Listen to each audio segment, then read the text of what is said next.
Governo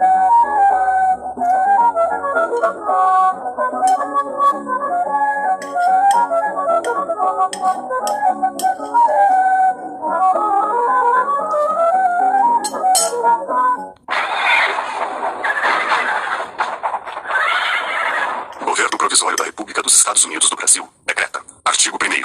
Fica proclamada, provisoriamente e decretada como a forma de governo da nação brasileira, a República Federativa. Artigo 2º. As províncias do Brasil, reunidas pelo laço da Federação, ficam constituindo os Estados Unidos do Brasil. A proclamação da República se deveu a duas forças muito diferentes, do ponto de vista social e do ponto de vista ideológico. Uma dessas forças era representada pelos partidos regionais. O principal partido regional era o Partido Republicano Paulista. Essas elites estavam muito mais preocupadas com os seus interesses em cada região. Qual era o sonho, digamos, da elite paulista, para simplificar, ou das grandes elites regionais?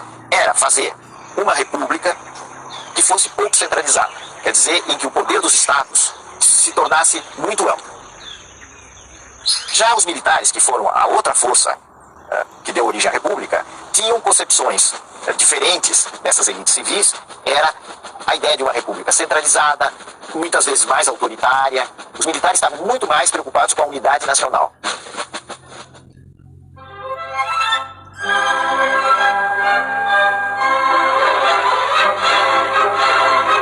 Essa luta foi ganha pelas elites civis.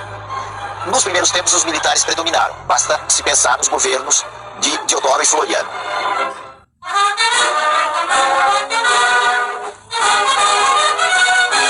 Mas logo depois se formou uma república civil.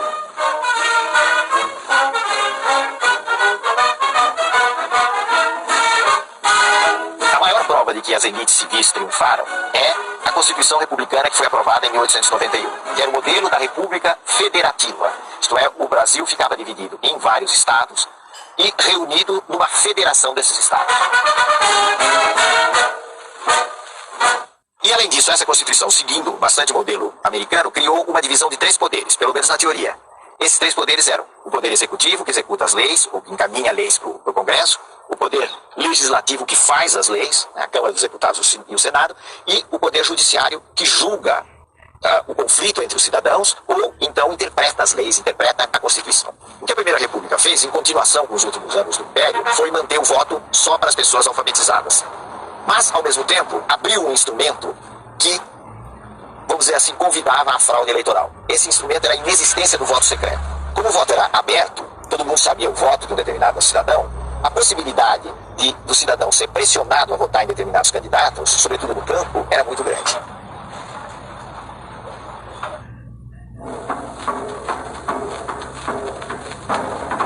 O Brasil do século XIX, fim do século XIX, não era muito diferente do Brasil de hoje em termos geográficos. Só que havia vastas regiões do Brasil que não estavam ainda ocupadas. Elas estavam delimitadas, estavam no mapa, mas não havia uma ocupação real. Caso, por exemplo, até do oeste de São Paulo, que tinha regiões ocupadas por índios, coisa que pouca gente sabe no início do século XX.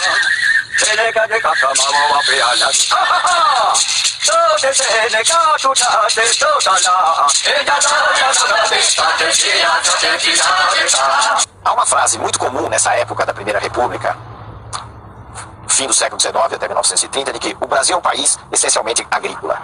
Quer dizer, vamos nos fixar em atividades agrícolas e vamos esquecer tudo mais.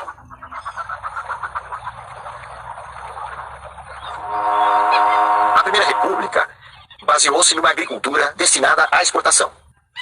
Todo o eixo, vamos dizer assim, do crescimento econômico estava voltado para a produção de determinados bens que seriam vendidos no exterior. Do ponto de vista da população, da produção, houve um grande impulso da região centro-sul e do sul do país. O centro-sul, basicamente, por causa do café. E o sul, por causa da instalação da pequena propriedade, que foi uma coisa muito característica do Paraná, Santa Catarina e parte do Rio Grande do Sul.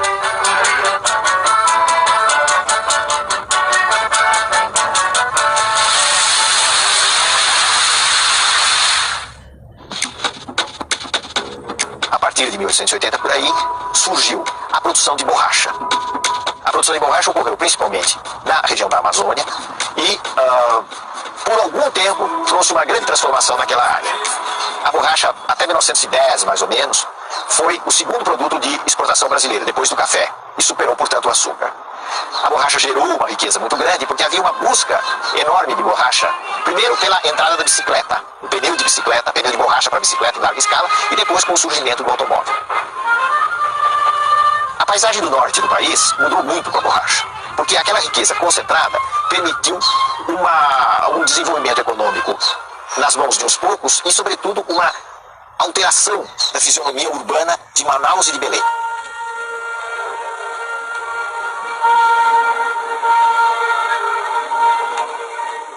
Até que surgiu a grande crise da borracha.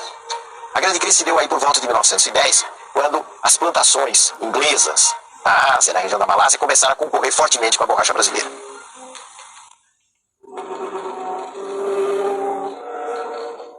Havia regiões do Brasil que progrediam muito, mas havia também amplas extensões no campo que eram extremamente pobres, com populações que ficaram à margem de todo esse progresso que ia se realizando no centro-sul, no sul do país. É o caso de alguns estados, ou de quase todos os estados do Nordeste.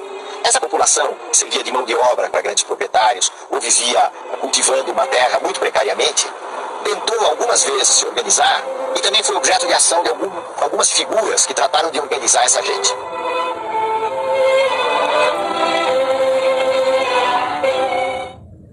Dos movimentos no campo, o mais importante e o mais conhecido foi o de Canudos, que se instalou no norte da Bahia, perto da cidade de Jeremoabo, entre 1893 até sua liquidação em 1897. O Arraial tinha como figura central uma figura urbana, que era o Antônio Conselheiro, que era uma espécie de figura de um missionário. E o Conselheiro foi muito hábil em reunir sertanejos atacados pela seca, pelas más condições de vida, e que buscaram no Arraial de Canudos uma forma comunitária de melhores condições da sua existência, ou dar mais sentido à sua existência.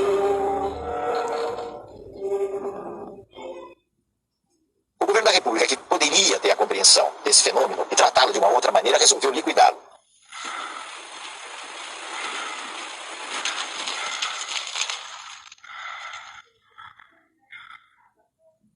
Canudos não se rendeu. Exemplo único em toda a história, resistiu até ao esgotamento completo. Expugnado palmo a palmo, na precisão integral do termo. Caiu no dia 5, ao entardecer. Quando caíram seus últimos defensores, que todos morreram. Eram 4 apenas. Um velho, 2 homens feitos e uma criança, na frente dos quais rugiam raivosamente 5.000 soldados.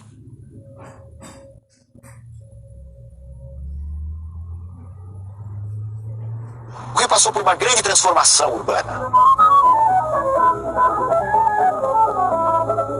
Por exemplo, a Avenida Rio Branco foi aberta no início da República e foram feitas também muitas transformações que envolveram sacrifícios para pessoas pobres que moravam no centro da cidade e que tiveram que se deslocar ou para os subúrbios ou para as favelas que estavam começando a crescer nos morros do Rio de Janeiro. Quem anda pelos morros que cercam a cidade, quem pelustra por essa misteriosa e lôbrega zona de casebres e de estalagens em que vive essa gente miserável, é que pode saber o que é a crise terrível de higiene e de moral que a cidade está atravessando. Se a miséria dos fracos, contrastando com a fortuna dos fortes, é uma prova de civilização, podemos dizer com orgulho pouco louvável que estamos civilizados. É interessante, para não dizer revoltante, que só nos mostremos impressionados pelos aspectos da nossa vida essencialmente urbana e preocupados com o saneamento do centro da cidade, quando o grande mal, o mal terrível, o mal hediondo, está nessas formas, nessas bibocas, nessas betesgas imundas da nossa Whitechapel, onde ninguém sabe ler e onde ninguém toma banho. Em cidades como São Paulo, Rio de Janeiro, até certo ponto no Recife, Salvador, surgiram fábricas, muitas fabriquetas, eram chamadas as fabriquetas de fundo de quintal, mas também grandes construções fabris, que mudaram a fisionomia das cidades. Por exemplo, em São Paulo surgiram os bairros operários, onde antigamente havia chácaras.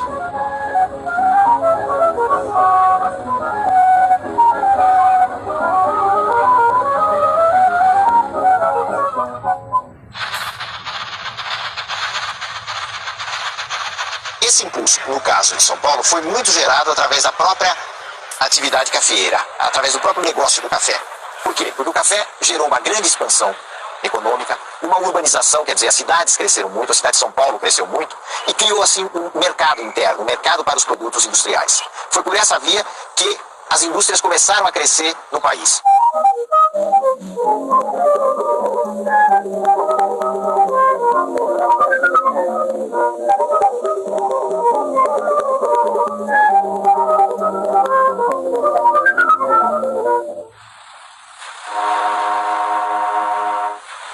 Desde o século XIX, por volta de 1870, começou um fenômeno que nós chamamos de imigração em massa para o Brasil. Esse movimento teve uma parte concentrada no sul, onde já havia uma velha imigração alemã, sendo que agora vieram principalmente colonos italianos. A outra parte foi concentrada ou estabelecida na região centro-sul do país, especialmente em São Paulo. Por que essa imigração? Na Europa existiam condições de pobreza que levavam as pessoas a quererem, como se dizia na época, fazer a América. Isso de um lado. Do outro lado, porque os fazendeiros de café necessitavam de mão de obra com o fim da escravidão. Então foi feito um esquema para atrair imigrantes da Europa, especialmente para as fazendas de café em São Paulo.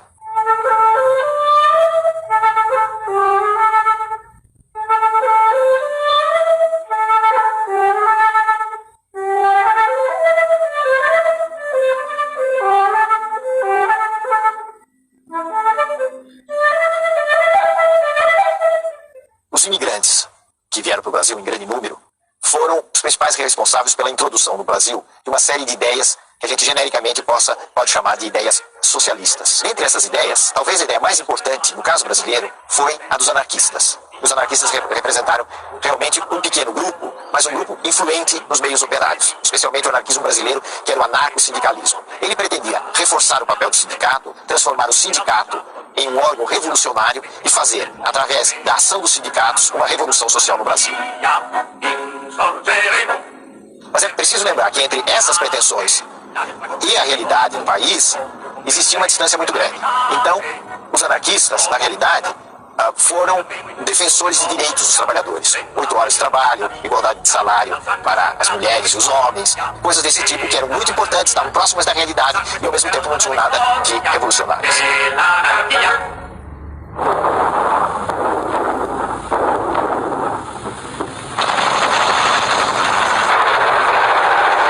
Depois da Primeira Guerra Mundial, 1914 e 1918, o que aconteceu do ponto de vista das ideologias, das ideias, e no Brasil e também na maioria dos países do mundo, foi um declínio, uma queda da ideologia anarquista. Os anarquistas não trouxeram soluções, ganhos efetivos para os trabalhadores, não conseguiram isso. E por outro lado, instalou a Revolução Russa em 1917, a chamada Revolução Bolchevique, movimento que era adversário dos anarquistas na medida que ele dava muita importância a um socialismo de Estado. No Brasil, isso deu origem à formação do Partido Comunista do Brasil em 1922. A organização dos trabalhadores nesse período, 1890 a 1930, foi bastante frágil, mas houve alguns momentos de grande efervescência. Esses momentos se concentraram entre os anos 1917 e 1921, quando, em consequência da carestia, houve greves importantes em São Paulo, no Rio de Janeiro e nos principais portos do Brasil. Começaram a se acumular sintomas, sinais de crise da Primeira República. Um desses sinais foi o chamado movimento tenentista, que representou uma expressão de insatisfação dentro do Exército e, em muito menor escala, dentro da Marinha, contra o chamado sistema oligárquico. Por que essa insatisfação dos tenentes? Porque eles sonhavam com um tipo de república centralizada, unificada, que não favorecesse os estados maiores. Um destacamento militar que percorreu 24 mil quilômetros aproximadamente do território brasileiro, chefiado por Luiz Carlos Prestes, que veio a ser um líder comunista, e uma figura hoje menos conhecida, que era Miguel Costa. Por volta de 1927, o movimento terminou. Perdeu, de certo modo, o seu caminho. A grande parte dos tenentes se exilaram na Bolívia, na Argentina, outros foram presos. E vamos dizer, o tenentismo ficou mais ou menos entre parênteses.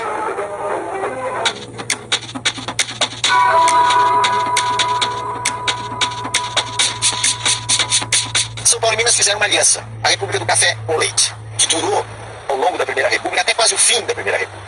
São Paulo teve uma forte predominância na Primeira República, e São Paulo tinha como base econômica o café, e Minas também teve essa predominância, e o leite, a produção de leite, era um fator econômico importante nas atividades agrícolas e pastoris de Minas Gerais. Mas é preciso a gente tomar cuidado e não pensar que tudo, do ponto de vista político, era a aliança de São Paulo e Minas. Muito da disputa política e dos acordos políticos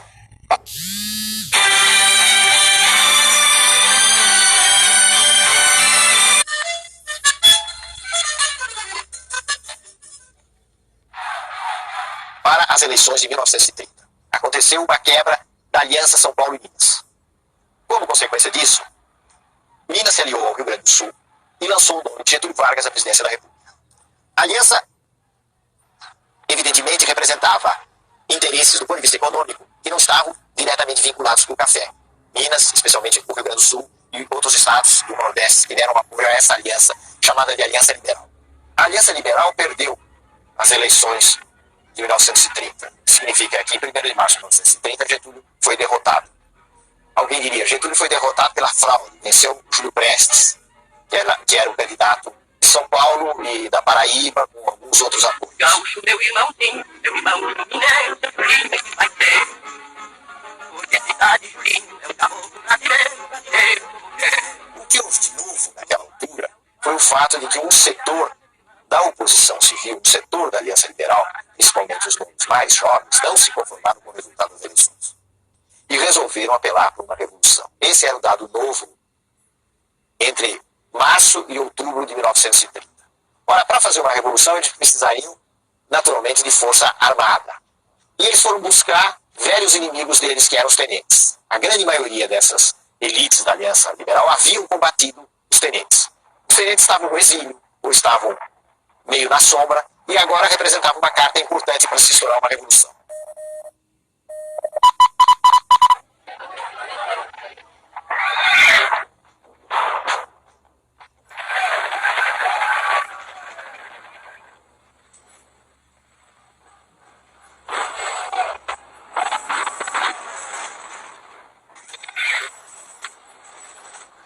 A revolução triunfou rapidamente no Nordeste, onde ela teve colaboração popular, sob a chefia de Juarez Távora. No Rio Grande do Sul, que era o coração da Revolução, também ela teve êxito, e se formou uma coluna do Exército e da Brigada Militar, percorrendo os estados do Sul, saindo do Rio Grande do Sul, atravessando Santa Catarina, Paraná, até chegar à capital da República, tomando poder na capital da República.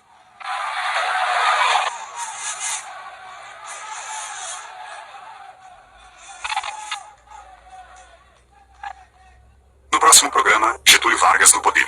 Primeiro, um período transitório. Depois, o Estado Novo, feito para durar. A Segunda Guerra Mundial